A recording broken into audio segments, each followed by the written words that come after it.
أعوذ بالله من الشيطان الرجيم. بسم الله الرحمن الرحيم. السلام عليكم ورحمة الله وبركاته. فيګار شنوري د مخاطب يم کتونکو ته سلامونه لیکل احترامات وایم. ملګرو نن راځو د بحرونو تقطيع کوو. مونږ د اول اوږد رکني بحر چې څلور خښونه بیان کو، بیا ورپسې دویم اوږد رکني بحر او بیا دریم اوږد رکني بحر. هغه ټول مونږ بیان کو. اوس مونږ راغلو نن په څلورم اوږد رکني بحر چې لومړی او دویم خښ او بیا ورپسې دریم څلورم خښونه. دا به نن انشاءالله بیانوو. لږ شور شته زموږ ملت کې، عربیان دي، هغه واده ده. زه په قطر کې ژوند کوم، نو خامخا به شور وي، بخښنه به راته کوم. ښه، راځو تقطيع کوو. او دا خبره زه بار بار کوم چې اوله ویډیو چا نه وي لیدلي، درون سیلاب او سپک سیلاب او خج او رکن، دا چې نه وي پېژندلي، د نورې ویډیوګانې هغې ته هېڅ پیدا نه ورکوي. نو خامخا اول ویډیو به خامخا ګورئ. دا خو مونږ هسې زو تقطيع کوو، د بحرونو نه بحث کوو چې کم کم بحرونه مونږ سره څنګه تقطيع به څنګه کوو، څه طریقې سره مونږ پېژنو چې دا کم بحر ده او کم بحر نه ده. راځو تقطيع کوو. اولې مونږ سره دوې مصري دي. په اول څلورم اوږد رکني بحر لومړۍ خښ ته چې کوم ده، دا لومړۍ خښ ته او د دویم خښ ته. لومړۍ خښ کې چې وګورو، ستړی ستومان یا مزه ستومان او روان دا قافیه دي چې پکې نون روي، د الف پکې ردف د الف نه مخکې چې کوم حرکت ته حضور ته ویلی شي.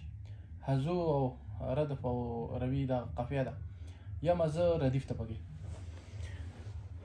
ښه، دا هره یوه مصره اووه سیلابونو نه جوړه ده. د دې اوله مصره ګورو چې درانه سیلابونه، سپک سیلابونه څنګه دي. ستړی نو درون او سپک سیلاب. ستړی ستومان. ستومان کې چې وګورو مان کې درون سیلاب ده. ستو سپک سیلاب، مان درون سیلاب. دا ور رکن شو. نو موږ ویلو چې دې کې به درون سیلاب بدل ته کې وي خامخا څلورم سیلاب کې، یعنې دا یو رکن ده. څلورم سیلاب کې به خامخا درون سیلاب راځي. یا مزه دویم رکن دلته کې چې کوم راځي نیمګړی راځي. یا ما زه درون سیلاب. که سوچ وکړو نو اول کې هم درون سیلابونو اتفاق شته، یعنی دا هغه بحر کې هم موږ استعمالولی شو دغه مصره چې هغه کې خجه په اول سیلاب کې، ولې چې دلته هم درانه سیلابونو اتفاق شته. یعنی کم طرز په اول اوږد رکني بحر کې اول خښ کې چې کم اووه سیلابونو مصره راتله، هغې باندې کم طرز خیجي، هغه په دې باندې هم خیجي، ولې چې هلته کې هم اتفاق ورسره شته د خجونو. صحیح شو؟ خجونو باندې طرز خیجي. نو دلته کې چې کوم ده نورې مصرې به خامخا لکه مونږ ګورو څلورم سیلاب کې به درون سیلاب راولو. دلته ضروري نه ده، ولې چې مونږ ویلي چې څلورم اوږد رکني بحر ده، نو څلورم سیلاب کې به اوږد سیلاب درون سیلاب به راوړو. دویم رکن چې کوم دغه کې درانه سیلابونه راشي، سپک سیلابونه راشي، هغه اثر نه غورځوي. دویمه مصره چې وګورو، دلته یو بل سوچ هم پکار وي. ستړی ستومان کسې مان. د مان چې کوم ده د قافیه کوم ځای ده، دغه مان خامخا درانه سیلابونه باندې راځي. کله درانه سیلابونه باندې د قافیه اواز رانغلو، هغې کې هم بېخوندي پیدا کېږي. بیا هم درون سیلاب، بیا درون سیلاب ده، هم درون سیلاب ده. روان سپک درون وان کسې وان قافیه اواز ده او درون سیلاب باندې راغله، د قافیه اواز به هم درون سیلاب باندې فټ کېږي. یا مزه درون سیلاب، سپک سیلاب او زه درون سیلاب. دلته کې به درانه سیلابونه ضرورت نور مصرې هم دغسې دي چې هغه کې که اول دې درانه سیلابونه راوستو، که سپک دې راوستو، هغه غم مه کوه. سیلاب کې به ته درون سیلاب راولې، بیا به هلې د اول چې اول کې خج لري، هغې بحر نه به هغې نه پس دې کې طرز جدا خیجي. که هغسې دې راوستو چې اول کې خج وي، اول د درانو سیلاب دلته کې اتفاق شته، دلته کې دویم کې اتفاق نشته، نو بیا هغه باندې کم طرز خیجي مخکې به وي. خو چې ته غواړې چې یاره هغې نه زه جدا طرز کې راولمه، نو درون سیلاب به خامخا څلورم کې به راولې، نورو مصرو کې هم. نو دلته کسې دا خجونه شو بس. نو څلورم اوږد رکني بحر ورته ځکه وایي. دراني صاحب کتاب نه مونږ دا بحرونه راخیستي دي دا مصري. دویم خاخ چې کوم ده تل دروند سېلاب، ب سپک سېلاب، پ سپک سېلاب، لار دروند سېلاب. دلته کسې دروند سېلاب مونږ راوستو بس. نور هلته کې سپک راځي درانه راځي هغو سره کار به مونږ نه لرو. دا سپک سېلاب کسې دلته کې اول سېلاب کې اتفاق رانغلو، دا رکن پوره شو، دویم رکن شروع شو. خو مونږ دلته وایو چې دریم سېلاب کې څلورم سېلاب کې به دلته دروند سېلاب به خامخا وي.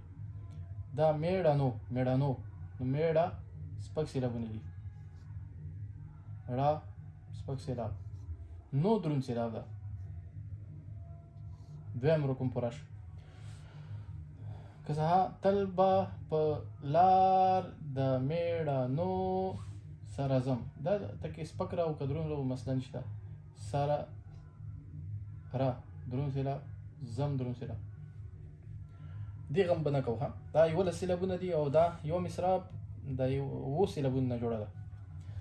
یمه پښتون، یم بیا دروند سېلاب، یمه سپک سېلاب، پښتون تون کې دروند سېلاب ده، پخ سپک سېلاب، تون دروند سېلاب. دلته کې خامخا دروند سېلاب به وي.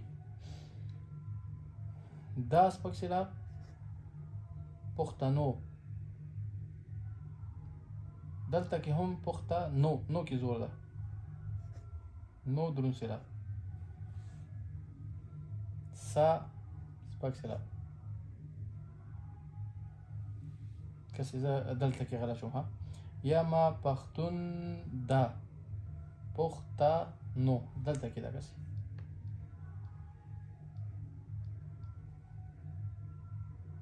پخته دا نو دلته کې راو.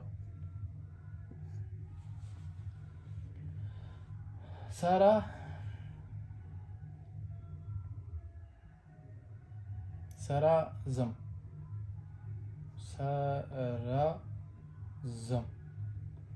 نو دلته کې خو مونږ دروند سېلاب سپک سېلاب نه ګورو، ولې چې څلورم سېلاب شته نه، خو دلته به ورسره ګورو. صحیح شو. اتفاق په څلورم سېلاب راغلو. یمه پښتون دا پښتنو سره ځم. صحیح شو. نو دا د دې تقریع و چې دوم خاخو د څلورم اوږد رکني بحر. ښه او مخکې ځو. دا اوس څلورم اوږد رکني بحر دریم او څلورم خاخ. دریم او څلورم یو مصره مې راخیستې ده، ولې چې شعر ډېر لوی و. خو شعر که مونږ پړاو کړو چې څه وایي.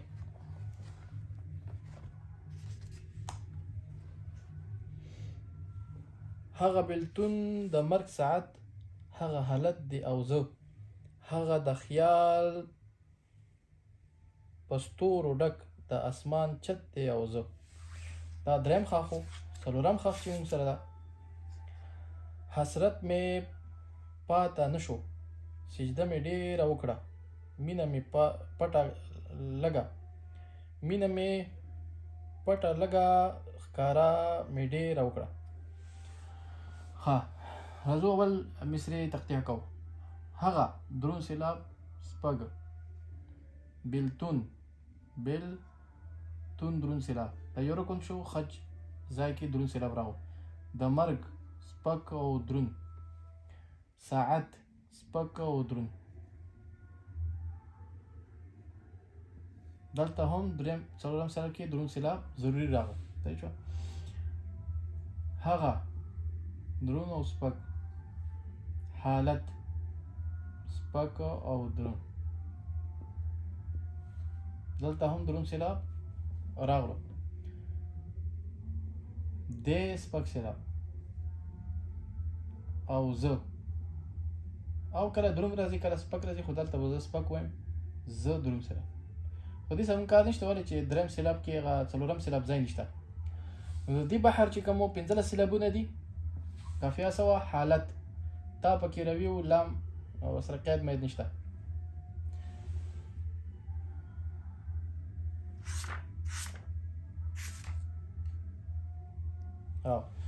حالت او چت دغه قافیه وي چې تا پکې روي او توجیه مخکې هغې نه حرکت. او دی او زه، دا پکې ردیف و. دا 15 سیلابونه دي. دریم خاخ ته د څلورم اوږد رکني بحر. اوس څلورم اوږد رکني بحر څلورم خاخ ته راځو چې دا دروني صاحب کتاب کې اخري ده. نور بحرونه هم شته خو دې همدغه یسور خاصې دي. دا لکه څنګه موږ نور بحرونه کې وکتو چې دوه برخونه یوه مصره جوړېدله 14 سیلابونه و. خو دروني صاحب دې ته هم 15 سیلابونه وایي. بیا هلته کې نورې خبرې دي هغه تاسو کتاب کې ګورئ. خو دلته زه تقطیع کوم نو تقطیع وکړو. حسرت کې سپک او درون. حسرت رد کې درون زور ده. مې سپک سیلاب پا سپک سیلاب. حسرت مې پاته پاته درون سیلاب ده. د خج په وجه موږ ته دا پته لګي چې د اواز د لفظ اواز څنګه ده. اوس دا پاته کومه لهجه ده اوس زما ورسره هغه نشته. نو اوس دې خج په وجه ماته پته ولګي چې دا پاته ده. پاته نشو لکه موږ وایو چې پاتې نشو. دروني صاحب راخصه دا شعر د چا شعر ده؟ ګوهر صاحب. ها نو دلته درون سیلاب راغو. نه شو نه درون سیلاب ده. شو کله درون راځي کله سپک. خو موږ به دلته سپک ولیکو. دا یوه مصره ده. نه یوه برخه ده. مصره لا پوره نه ده. سجده سپک او درون. سجده مې سپک سیلاب. ډیره درون سیلاب. رکن پورا شو. خج ځای درون سیلاب راو. را سپک سیلاب. وکړه درون او سپک.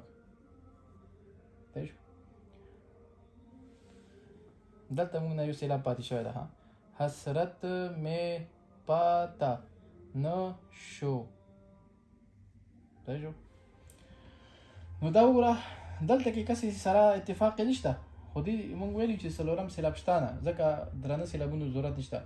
درون سیلاب به خامخا یوه ځای کې وي چې هغه څلورم رکن کې څلورم سیلاب ده. دا ګوره دا خجونو ځایونه دي. دلته به خامخا درون سیلاب راوړئ. نور که سپک راغو درون راغو مسله نشته. دا د دوو څلورو بحرونو تقطیع وه چې نن موږ بیا به راځو پنځم. بیا دغسې ځو لنډ رکنونه چې کوم دي هغه اوس خلک نه پېژني هغه ونې هم لږه خبره کوو. والسلام.